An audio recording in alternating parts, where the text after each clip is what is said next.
Black people, specifically young black men, are unfairly targeted by the police, and that's why a grossly disproportionate number end up in jail. It's institutional racism. It's a racism which resists all attempts to eradicate it.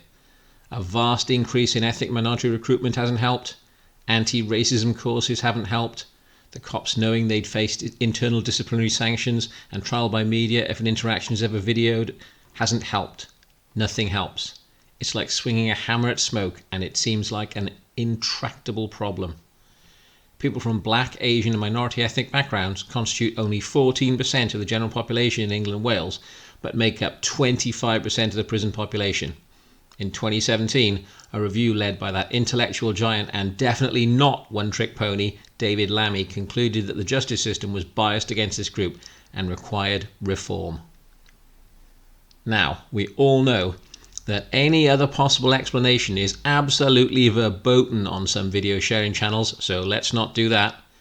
Let's persist with a theory that delivers us perplexing and seemingly intractable racism. What can be done? Well, we can all account for our white privilege and pay reparations, apparently. Who has to pay? Who receives the money and for how long? Don't know. Does Archie Mountbatten Windsor have white privilege, or is he a victim of oppression, or both? Can he resolve this conundrum by perhaps paying himself reparations? Don't know. But don't even think about that, because this theory is correct and no other theory or even discussions of other theories is permitted.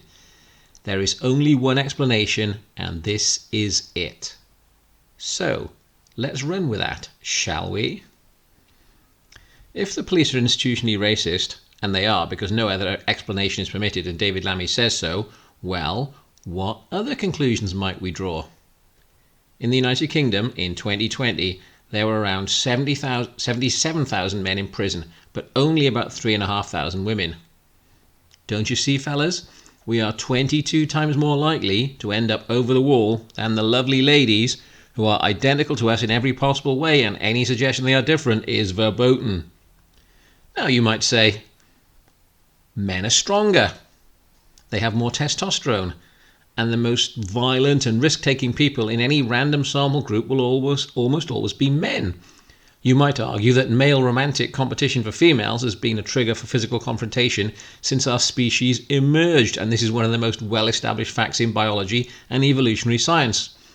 You might say such a conclusion is ludicrous and insulting to the intelligence because most police officers are still men, so why would they discriminate against their own gender? But you'd be wrong. It's all down to sexism, you see, and I for one want something done. So, ladies, I'm going to need some reparations for this chronic sexism. Now, if you're young and poor, don't worry. Payment in kind could be absolutely fine, particularly if you are an exotic dancer in close proximity with audience members, shall we say? Form an orderly queue, ladies. I'm a victim of institutional sexism. Unless, of course, I'm not. But if the premise is obviously faulty in this case, and there are other manifest and observable reasons for male incarceration, could such a line of reasoning apply elsewhere? If you like this, please like, recommend, and subscribe.